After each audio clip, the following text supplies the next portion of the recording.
Good morning. दिवसाची सुरुवात गरम पाणी त्याच्यात थोडंसं मध टाकून केलं आणि डब्यासाठी भाजी बनवायला ठेवली, तर तेवढ्यातच गॅस संपला. मग ह्यांनी मित्रांकडे मागून आणून गॅस वगैरे लावून दिलं आणि भाजी शिजत ठेवली आणि चहा.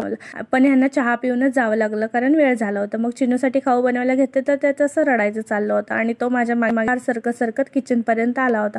मग त्याला छानपैकी गाजरचा हलवा भरवला, आंघोळ वगैरे घालून त्याला झोपवलं होतं आणि तो झोपून उठत तर सर्व काम आवरून घ्यायची म्हणली तर तो काय लगेच उठला. मग त्याला बघत बघत सर्व स्वयंपाक वगैरे बनवला आणि हे आल्यावर जेवण वगैरे केलं आणि यांना थोडा आराम करायचं होतं, तर त्याला ते काही करू द्यायचंच नव्हतं, सारखं डिस्टर्ब करायचं होतं.